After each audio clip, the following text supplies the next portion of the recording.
Hi everyone. I'm starting a little bit early today because I'm testing a new software. So hopefully it is working. Let me see.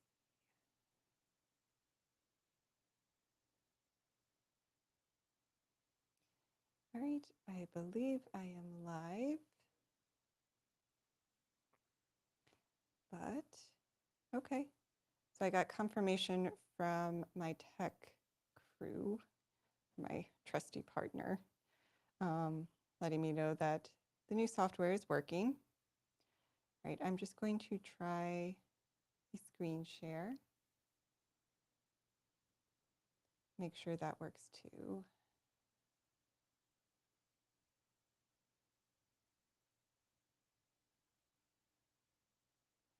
All right, can you see my screen?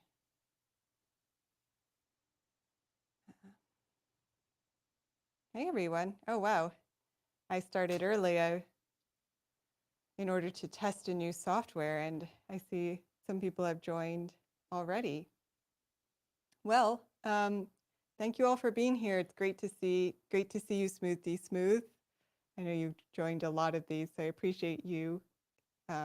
I'm glad to see you back here. Hello, Canna Startup. And like I said, we're a little early, so I'm going to wait a little bit to get started on the actual meat of the presentation, which will be subdividing land. And let's see, my bubble is too small. No, I'm not sure how to change that. Hi, Giselle.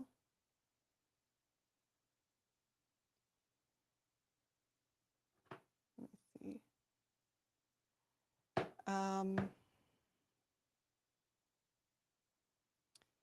Right, I'm going to stop sharing. I'm going to stop sharing my screen for a second. If you can all bear with me, I'm trying a new software. That's why I started early. So I'm just playing around with the settings for a little bit. So let's see. Yeah, I'm not sure how to make my face larger when I'm sharing the screen, unfortunately. So I guess for now, the bubble is going to be small. And then maybe I can play around with it. Yeah, I think that's just how they set it up. So let's try that again.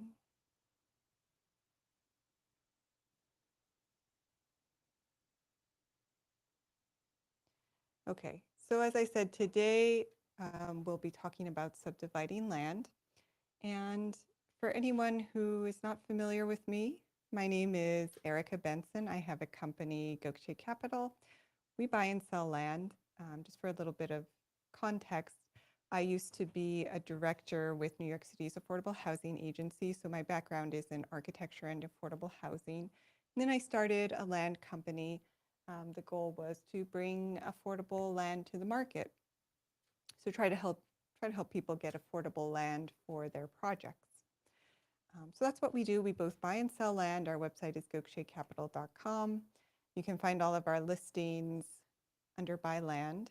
And then I do also like to provide a number of free resources for land buyers, sellers, and owners, because I know when I started out with land, there was very little information that was really helpful in figuring out whether a property would work for my purposes. So we have a blog post. We have a number of blog posts, not just one. We have a blog with over 450 blog posts. So at this point, we have a blog on almost every topic related to land. And these are all long form blog posts, at least 2,000 words. So if there's a topic that you really want to learn about, you can go to our blog, or you can just click the search menu on our website and type in the topic you're interested in, and chances are there'll be a post on it. And then, of course, since you're coming through YouTube, you're probably familiar with my YouTube channel, but I do like to put out some informational content on my YouTube channel as well, and videos about the properties that I'm selling. So you can find all of that on the YouTube channel. And those are the free resources. Um, if you are interested, we do have some other resources that are not free, but reasonably priced, like my book, Land Investing Mistakes. It's 11 true stories of mistakes I made when I was starting my company, but the bulk of the book is a due diligence checklist. So if you need help with due diligence, that could be a good resource. And then we have a few courses as well if you wanted to check those out. All right. So I'll wrap all that up. Right. Now, the way these live streams work is I'm going to go over the chosen topic for the day, do that for about 20 minutes, and then I'll spend just a few minutes going over our latest properties because I know many of you are actively looking for land at the moment. And whenever there's a pause, a natural pause, I'm going to check the chat screen and just see if there are any questions or conversations going on, and I'll jump in there as well. And then finally, at the end of the live stream, we'll do the vacation giveaway, which I know everyone's excited about. So that's the general format. Thank you all for being here.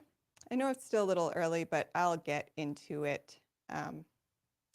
And, you know, if you come in late, you can always go back and watch the start later.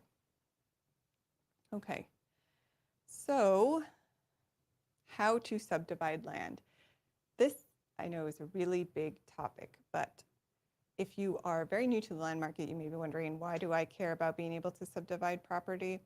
And the short answer is, if you're buying a larger parcel of land, subdividing is often a great way to make a return on your investment. You know, 2 lots are usually worth more than 1. Also, though, if you were looking to build and you wanted to build more than 1 home, I know that I've had a lot of people commenting about wanting to do things like build a tiny home community, or there's some people who I got comments from who were talking about building homes for their whole family in 1 location. So maybe if you wanted to be really close to your family, I had, for example, one watcher who was talking about getting a parcel of land and subdividing it so they could build 3 homes, 1 for each sibling. So those are sort of personal projects that people were interested in that may require subdivision.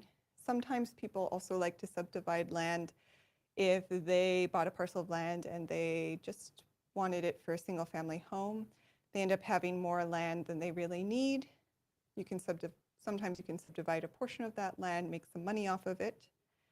And 1 moment, I'm going to pause for a second because, bear with me, I mentioned this before, but for anyone who didn't hear, I'm using a new software, so I'm still trying to figure it out. Change the grid layout.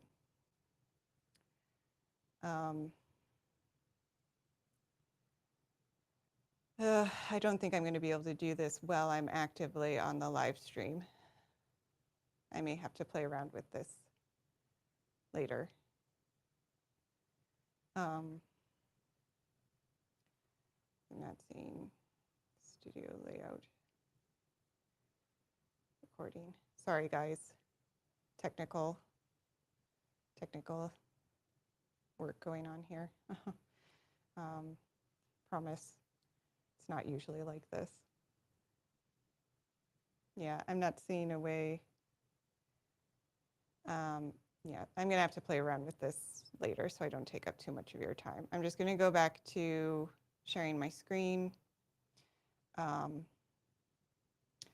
And then I know you can't see me very well, but I'll, you know, come out of it after we're done talking about subdividing land. Okay, hi Silent Ninja, hi Jen, hi DK me. Glad to see all of you. Okay.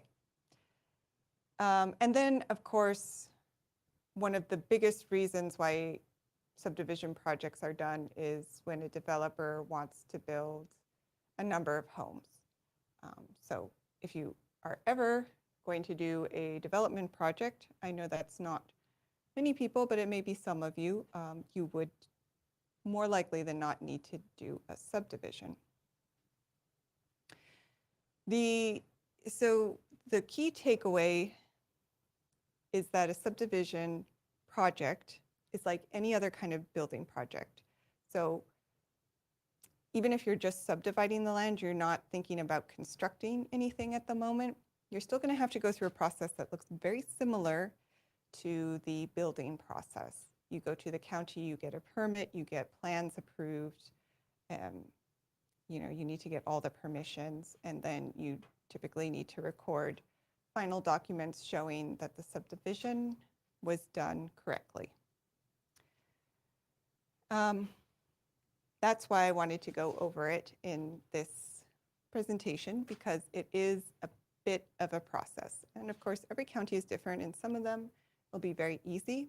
In fact, in many cases, historically, it's been too easy in some rural counties. There have been instances of subdivision projects in counties where there was no sort of formal process required, where the developer created subdivisions that were essentially worthless, like they didn't put in roads or even legal access, so that meant they created a bunch of landlocked property that now no one can build on. Things like that have happened historically, especially in very rural areas. So that's the reason why it's now become more and more of a process to do subdivisions, because you really want to make sure that the new lots that are being created are going to have some ability to do something with. Even if no one's going to build on that property for a very long time, it's, as I think you can all imagine, probably not a good idea to have a bunch of lots that are unbuildable, that you could never build on, because it just really limits what people can do with them. It limits how much development can occur in the future. It limits their value, all the reasons that you may think. So that's why increasingly you'll see more and more rules around subdivisions. Okay, so the basics. As I was mentioning, at its most simple, a subdivision is the process of dividing a tract of land into two or more new tracts. The idea is generally to make money for the person who is subdividing the property, but again, there may be personal reasons why you may want to subdivide a parcel of land. Like, as I mentioned before, if you wanted to, usually in many counties, you can only put one home on a lot. And if you wanted to, say, build a home for your parents or other family member, you would need to subdivide the land so that it's its own lot and you could put another home on it. All right. And then many land buyers, as I was mentioning before, will buy a large parcel of land and at some point decide they might want to subdivide and sell off a piece of it to make some additional money off of that property while still retaining the bulk of their acreage for their own personal use. So it is a tool that's available for all landowners as a way to increase your options, maybe make some more money off your property, think about other ways of using the land, increase the potential of the land and the amount of things you can do with it. And then if you're doing full-on land investment, kind of like what I'm doing, even if you're not a developer, but you're buying a parcel of land as an investment, and as I mentioned, you're trying to make money off of it, smaller parcels of land are generally more affordable. And as I said before, even if they're smaller, two parcels will usually be worth more than one. So again, if you're not set up to do development, one way of trying to make money off of land is to buy a larger parcel of land, subdivide it, and then sell it as two separate lots, and you could make a little more money for those two lots than you could for the one.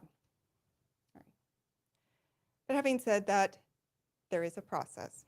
So the first thing, if you are thinking about a subdivision project at all, the very first thing, of course, that you have to do is call the county or city planning and zoning department and make sure that your property is legally subdividable.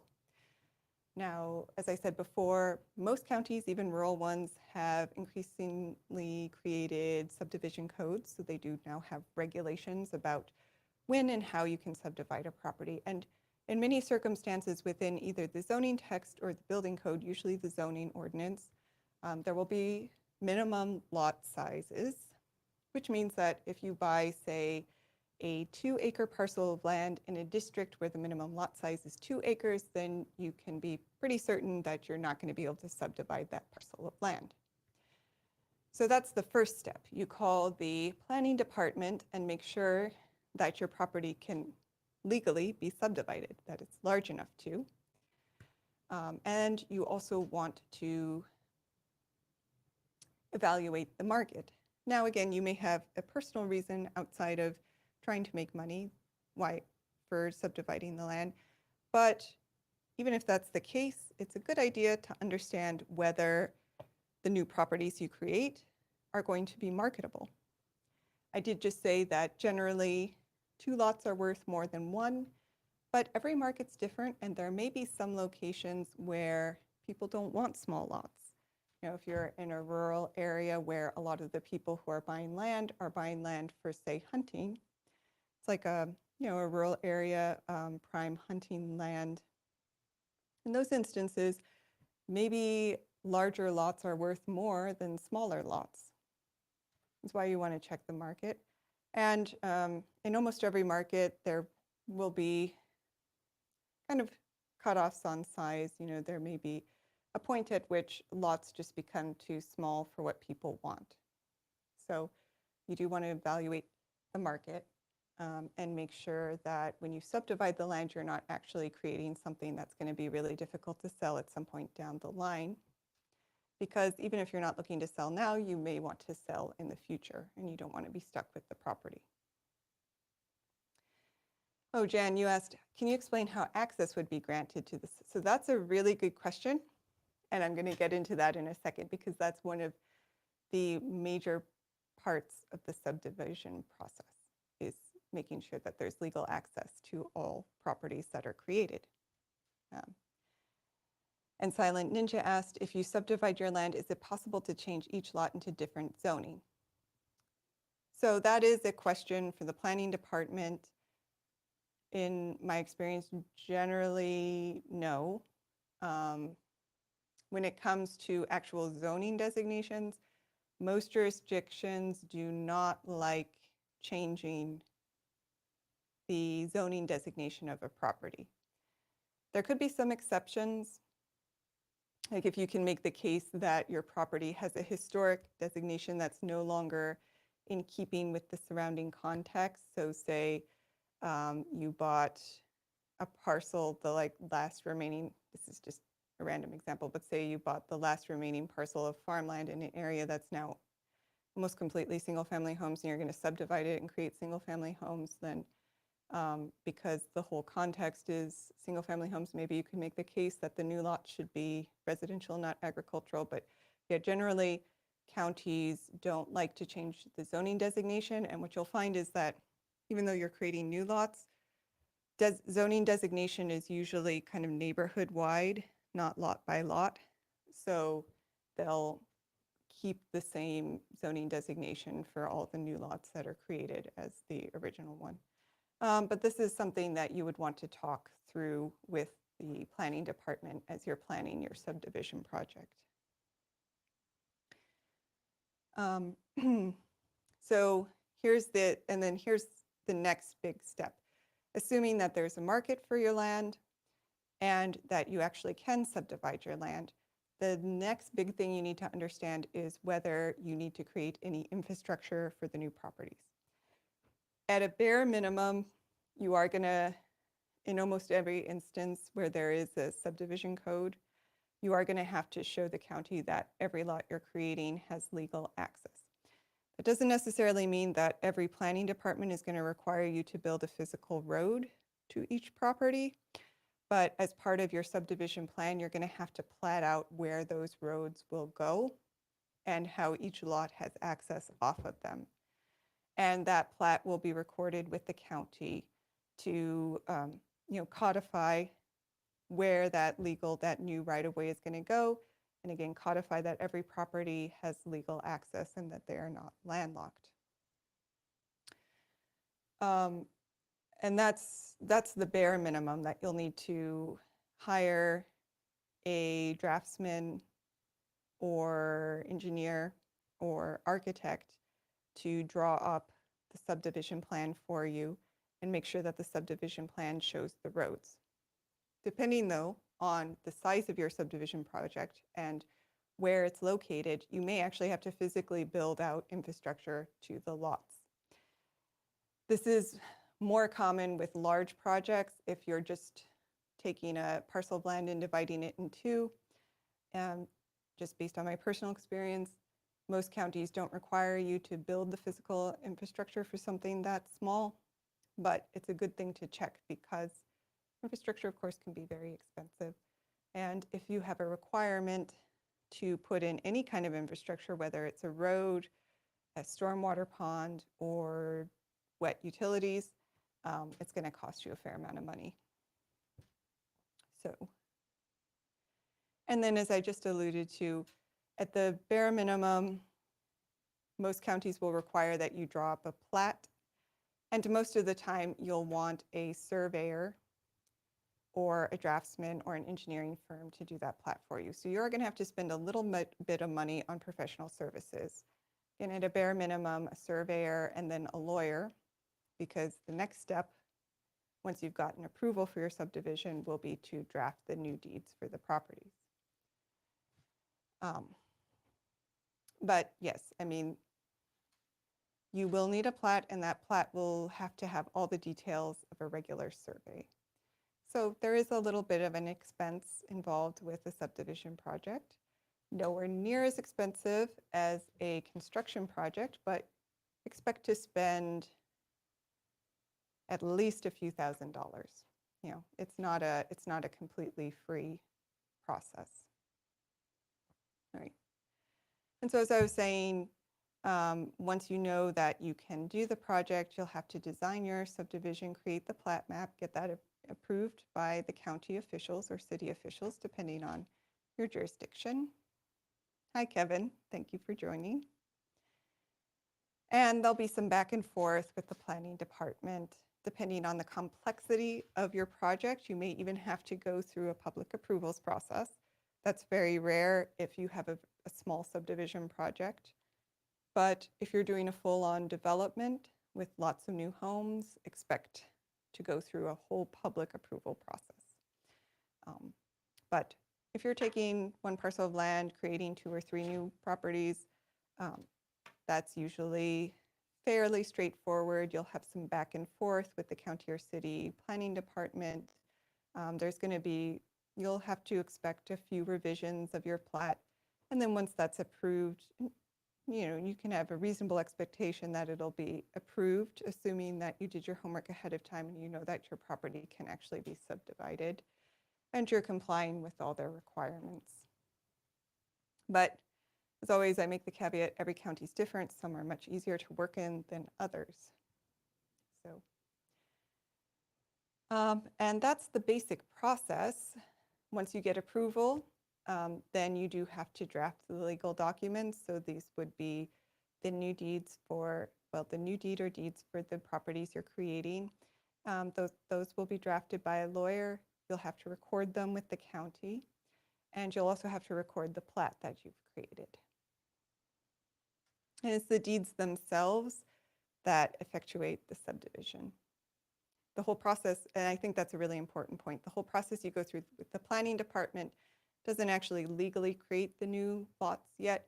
You need a new set of deeds to create the properties themselves and make them sellable, marketable, real, tangible, however you want to call it.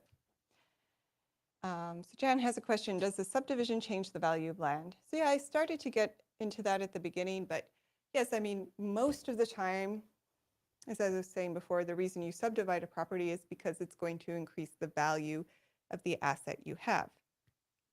Like I've said, 2 lots usually are worth more than 1 lot. Even if you sell each lot individually for a little bit less, together, the combined sales price of the 2 will be higher than the sales price you would get for the 1 larger property. Most of the time, that's the case, but every market's different, so there are going to be exceptions to that. I was saying earlier that there may be some markets where people just don't want smaller properties. You may find that in a number of rural areas. So That's why it's important to do some market research before you do a subdivision, because sometimes a subdivision may actually decrease the value of what you have, depending on where you are and the size of the new lots you're creating, as well as their configuration and the physical attributes of the different properties. I've seen instances where people are essentially subdividing out like the worthless portion of their land and trying to sell it. And that almost never works. I mean, why would someone buy the worthless portion of your property? So you do have to be a little bit thoughtful too with the subdivision to make sure that you're creating properties that have some value for buyers, right? It's not like a way of making money off of the portion of your property that you can't use and you don't like and is ugly and, full of rocks, can't be built on, or maybe, wetlands can't be built on, something like that. And then Silent Ninja says, can you undo the process? If someone bought a large area of land with multiple subdivided lots, would you be able to turn it back? Yes, that's a really good question. There is a way to merge lots again. It's actually usually easier than subdividing properties. And in those instances, you generally, it's going to vary, like I always say, between county and city, but usually you don't have to go through the whole planning process as long as you're not combining. There may be a number cutoff. So like say if you're only combining 4 lots, you can just do it by drafting a new deed and getting a new survey and recording that. So it's often an easier process actually to merge lots together again, assuming that you have control over all those properties. You're the owner of all of them. So, yeah, that's something to keep in mind. And people do that as well sometimes. I mean, for example, my parents recently bought the vacant lot right next to their home, and because they were using it as part of their driveway, essentially, and they just wanted to make sure that they still had access to it. So they're going to, combine that little piece of land they just bought with their existing parcels. So that can happen fairly frequently. Often it's a case of a neighbor buying up a little parcel of vacant land next to their property. And sometimes people buy multiple lots next to each other if they can get them. It can be hard to find 2 adjacent properties on the market at the same time, especially if they're owned by different entities. But I can see a number of instances why someone would want to create a larger property for their own personal enjoyment. All right. And so this goes over again why you might want to subdivide a lot. I think we covered most of it, but more often than not, it increases your property's marketability. It's a way to make some money off your investment. So again, say you bought a parcel of land, you want to make some money now off of it, but you also want to retain some of it for your own personal use. You could subdivide a portion, sell that, make some money, and then still use the remainder. Similar idea, downsize your land while remaining flexible. And as I mentioned before, I think another common reason why someone who's a non-developer might want to subdivide a property is if they want to build an extra home for family right next to them. And again, you would do that because most of the time, or in many zoning residential areas, you can only have 1 unit per lot. So you'd actually need to subdivide the property in order to put 2 homes on it. Okay, as I said, you must check with zoning because not every lot can be subdivided. Even if you think it's a relatively large lot, it may not be possible to subdivide it. So you got to do your research on that first. And then as I said, as we've been talking about a little bit here, a subdivision may or may not be the right call for you. Like we were saying, it typically increases the value of land, but there could be circumstances where it does not. It may even decrease the value of your land. And it does come with some financial cost up front and some hardship up front. Nowhere near as complicated or costly as a development project, but it is an investment. So you want to think about whether it's worth that investment. All right, so I think that's, and we talked about you need to make sure there's a market for the properties you're creating, that you will need to hire professionals, that you do need to, at the very least, produce a plat. There's no standard cost for all of this, but yes, you should expect to spend at least a few $1,000s, and in some instances, it may be significantly more than that, depending on your project and location. So it is an investment, and it's a time investment. You do have to go through the whole planning process. This says 9 months to 1 year. If you have a smaller subdivision project, I would think it would take less than that, actually, but it can be, you know, a time investment. So let's see. Silent Ninja is saying, imagine having an 80-acre lot, for example. It had 1/4 beachfront, 1/4 desert, 1/4 forestry, and 1/4 city. It's like having your own tiny country. Yeah, that's true. You buy a large parcel of land, really does become like owning your own little kingdom. And then, yes, so here's another major point on whether subdividing your property is going to increase the value of the overall land that you own. Generally, like I've said, yes, but keep in mind that the increase in value is more when you have a larger subdivision project. So if you're just dividing one lot into two, the increase in value may not be that great. Versus if you have 80 acres and you create 81 acre properties, that's going to increase the value of the overall 80 acres more than if you just divided it into two properties. So that's why, it's common to see subdivisions happen when developers buy really large lots and create a lot of small ones. That's not to say you shouldn't do a smaller subdivision project. It can still definitely increase the value of your land. It may just not be as extreme an increase as what you would find if you were a developer and creating a whole subdivision of new homes, or new home lots at least. That makes sense. So that covers the basics of subdividing land. Happy to answer any additional questions. I hope it was helpful. But something to think about if you're going to buy land or you're a current landowner.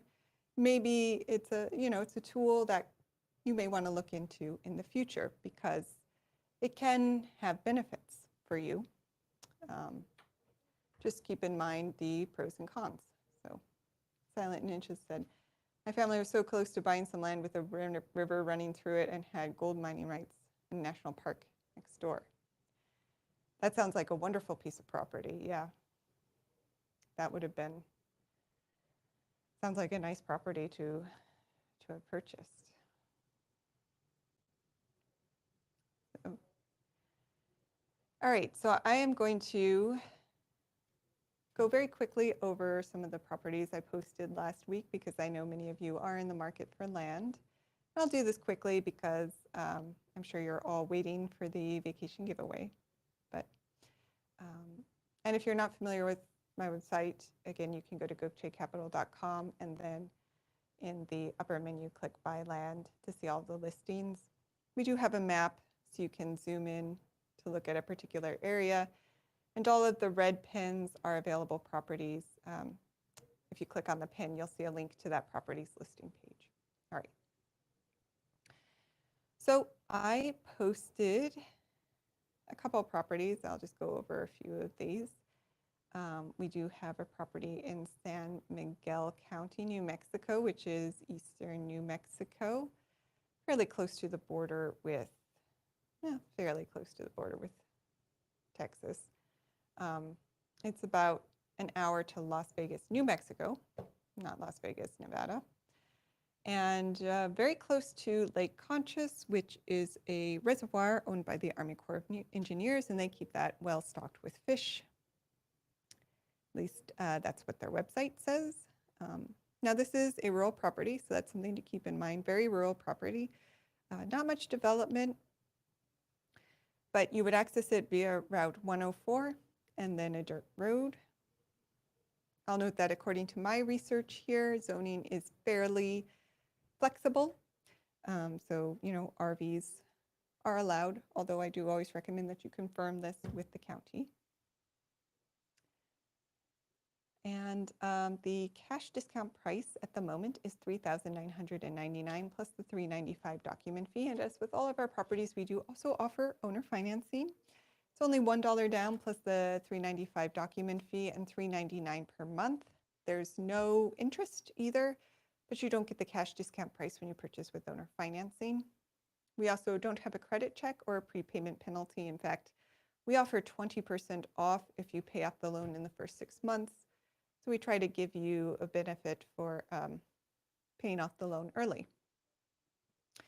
And the checkout process is very easy. You just click buy or hold to go to our automated process. It'll generate all the legal documents for you. It's done within 10 minutes. The only thing I'll note with owner financing, and this is true for all of our properties, is that, because we don't do a credit check and we have a low down payment, we do say that you're not able to build on or live on the property until the end of the loan term. But like I said, we give you a discount for paying off quickly. So, hopefully you could accelerate the loan payments, get it paid off, and then you can start your building project if that's what you wanted to do. Right. That's San Miguel.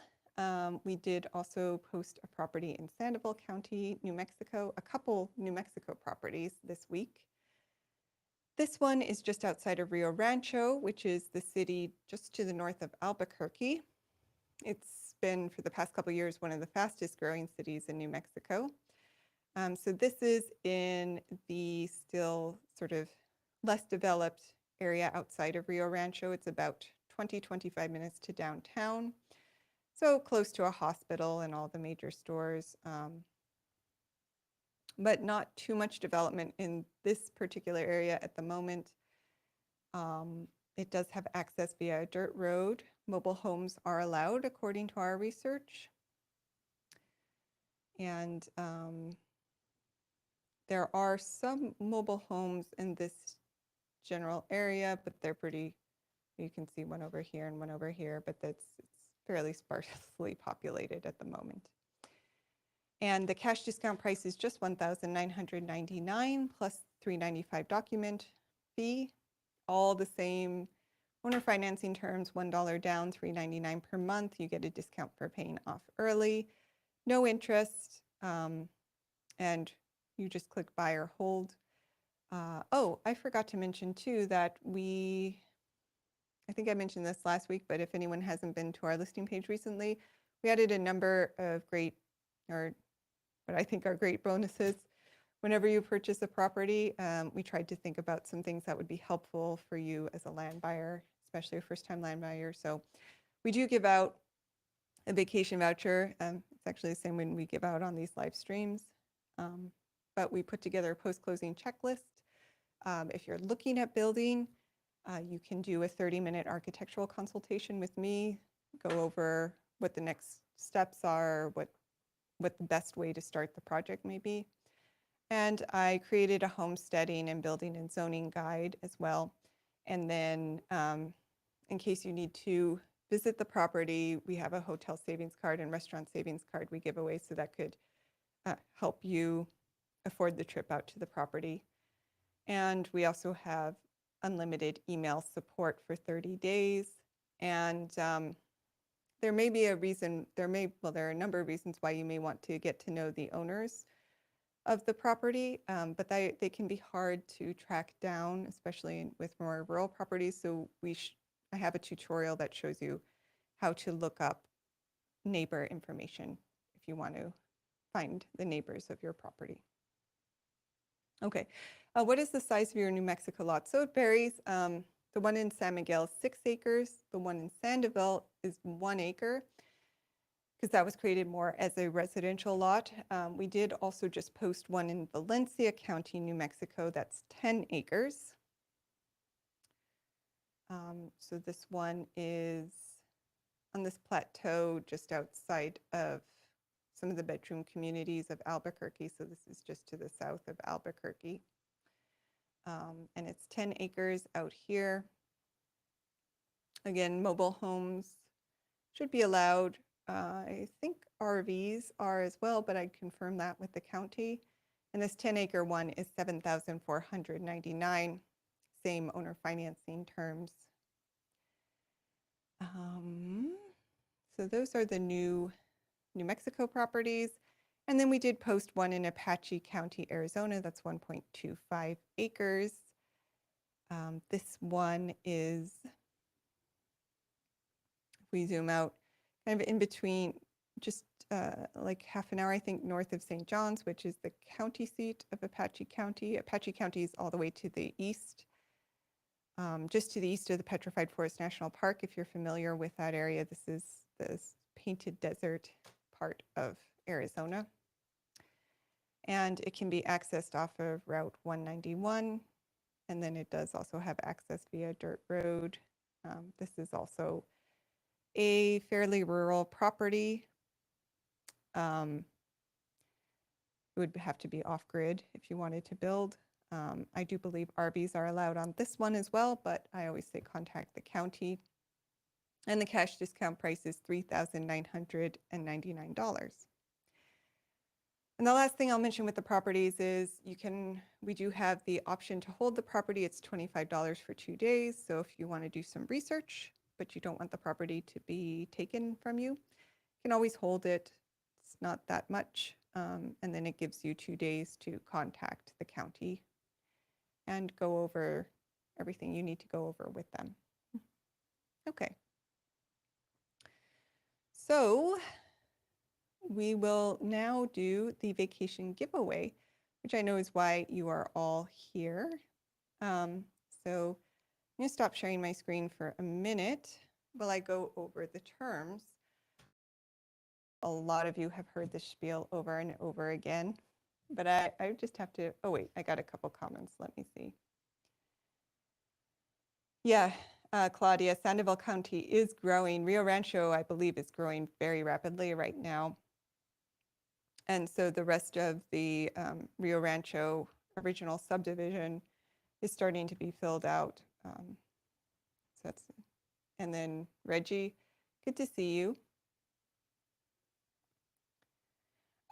We will likely be looking at properties in North Carolina soon. We won't have anything in the next few weeks, but that's most likely the next state that we'll be looking at. So in the upcoming months, I'm hoping we'll have some properties there. And then 67.4, do you think it's a viable investment strategy to buy a large plot of land, subdivide it, sell off pieces, and keep a piece for yourself? Yeah, I mean, I generally don't like to give investment advice, but that's certainly a strategy that could work very well, provided you do your research and you make sure you buy the right parcel. Again, you need to make sure it's a parcel that works for subdividing and that there's a market for the lots you create. That is definitely one way to essentially buy a parcel of land for yourself for free, or at least recoup your costs and hopefully make a little extra money as well, while keeping a portion of it for your own use. But it does take some research. As you're looking for land, you want to make sure that you're getting land that is ideal for subdividing, not just ideal for the uses you want to use it for. And what state have you sold the most land so far? Probably New Mexico. We've had a number of properties there. Yeah. So, but we've also been in New York and Georgia, Tennessee. We've been pretty active too. Okay. All right, so the way the vacation voucher works is it is a voucher valid for a 3-night stay in one of over 50 global locations. The hotel stay is complimentary, but you do need to pay the regular taxes associated with it. What else is there? It's generally for 1 or 2 people, but there will be some hotels that allow up to 2 children as well. And so there are a few other things to keep in mind. One, most major vacation or holidays won't be available. And there is a small fee, I think $50 for weekend bookings. And the way it works is if you win, I'll send you an email with a list of locations. You select the location and I'll send you the voucher. Once you get the voucher, you have 7 days to redeem it. When you redeem it, you don't have to select when you want to go, but you do need to pay the taxes. And then you have 18 months to book your stay. And every location has a number of hotels, so you get to choose which hotel you want to stay in. The other important thing to keep in mind is you're only allowed to redeem 1 voucher every year, so every 12 months. So if you've gotten a voucher from us before and you win, we do have a couple options. We can give you another voucher and you can gift that to a friend or family member, or we can send you a hotel savings card. And that doesn't have limitations on how often you can get one. All right. Oh, Claudia, I'm going to share your listing to some. Oh, great. Thank you so much. I really appreciate that. Wonderful. Do we ever get land for sale near Roswell or Dulce? Not yet. Roswell would be interesting to buy in. I could think of some fun YouTube shorts I could do with that. But maybe in the future. We do keep trying to expand the number of counties we work in, so I'm sure at some point we'll get to those areas. Okay. So, yeah, I think that covers the basics of the vacation voucher. So the way this works is anyone who wants to participate, just say yes in the chat. You will get a number based on when you said yes. So the first person's 1, second is 2, so on and so on. And then I'll have Google pick a random number. If your number is selected, you are the winner. Aliens, yes. That would be a fun video to do.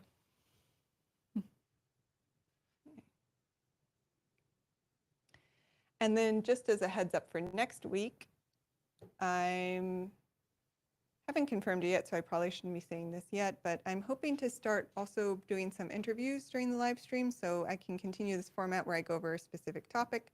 But I'd also like to bring in some people, other experts in the land space who I think would have some interesting things to share with you. For example, I'm hoping that at some point I can bring in a bison farmer to talk about bison farming and how you could start one on a parcel of land, which I just thought was really, really interesting use for land. That won't be next week, but hopefully next week I can bring in someone who will have some interesting things to share with all of you. Okay. And Roswell. Oh, a lot of people interested in Roswell. Yeah, I'll have to look into it. So I will, permaculture, very interesting. That's a good idea too. See if, I don't have anyone lined up for permaculture, but maybe I can find someone who can talk about it. Or just sort of farming practices to help with soil health in general. I think that's a really interesting topic and one that's really important for anyone who's going to be growing crops in any capacity on their land. All right. Okay, so I think everyone had a chance to participate. It looks like 1, 2, 3, 4, 5, 6, 7, 8, 9, 10, 11, 12. I'll count again. Keep watch because somehow I mess this up sometimes. I don't know how I do it, but 1, 2, 3, 4, 5, 6, 7, 8, 9, 10, 11, 12. 12 participants. Did we get an extra person? Okay, 13. 1, 2, 3, 4, 5, 6, 7, 8, 9, 10, 11, 12, 13. All right, I'm going to share my screen again and have good old Google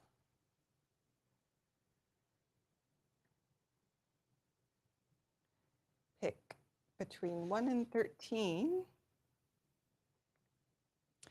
And yes, USDA farming programs, they have a lot of them. That would be a good topic. I will have to schedule that in at some point. 1, 2, 3, 7, 8, 9, 10, 11, 12, 7, 8, 9, 10, 11, 12, 13. 19. I'm not counting 19. 1, 2, 3, 4, 5, 6, 7, 8, 9, 10, 11, 12. Yeah, I'm counting 13. Anyone else let me know if I'm wrong there.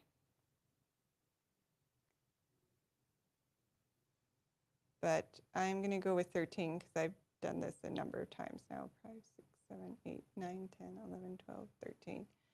Okay. All right, so we are going to pick our random number. And it's 12. Yeah, I started from, oh, let me see, Pauline. Gosh, you're right, I missed. Wait a minute. No, those were not yeses that were part of this.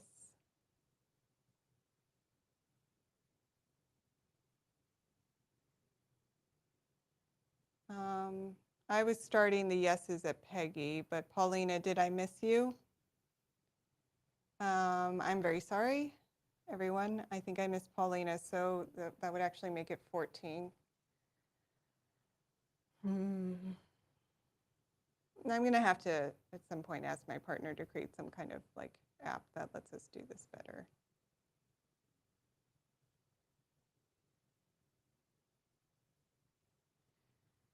So, but I did miss Paulina, so she wanted to part. Sorry, guys. You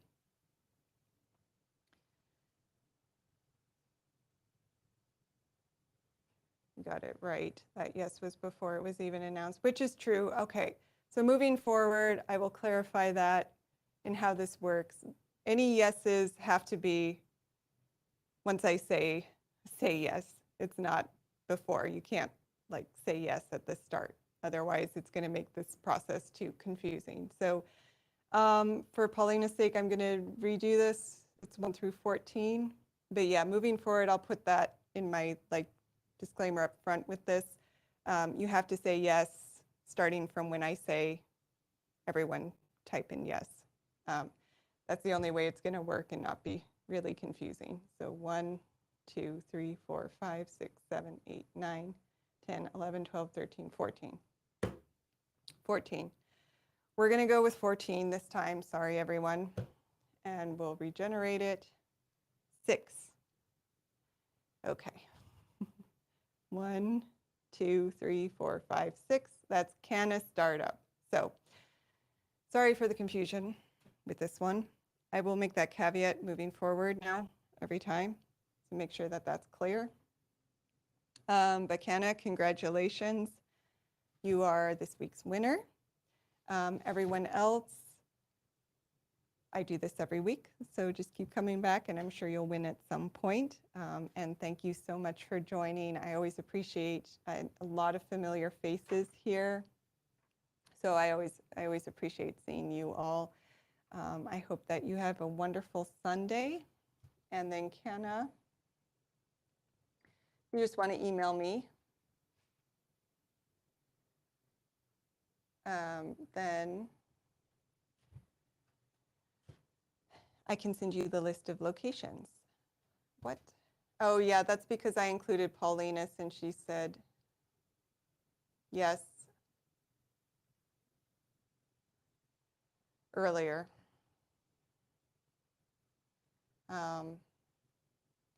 Yeah, gosh, this just made it really confusing. I'm sorry.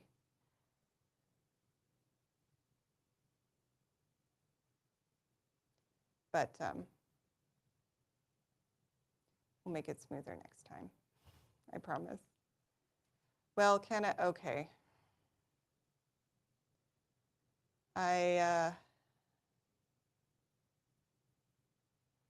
All right, how about this? Because yes, this one was confusing. To be fair, I can give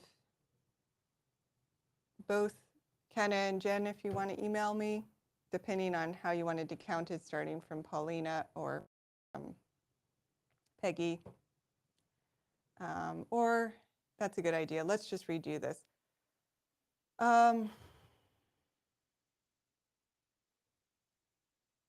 Except Kenna, I already said I would give it to you.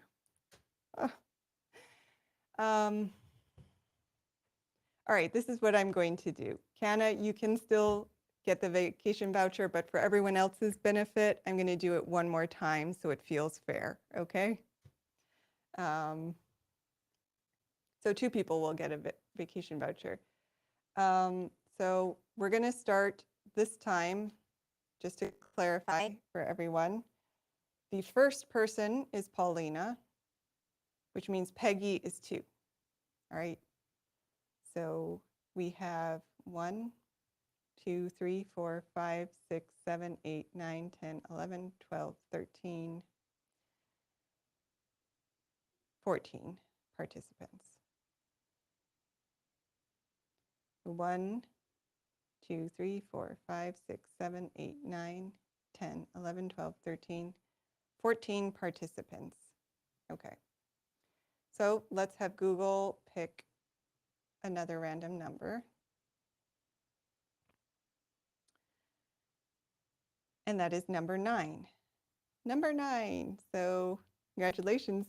2 people get a vacation voucher, which is great. So number 9, again, Peggy is 2. So 2, 3, 4, 5, 6, 7, 8, 9. That would be Gray. You are the second winner.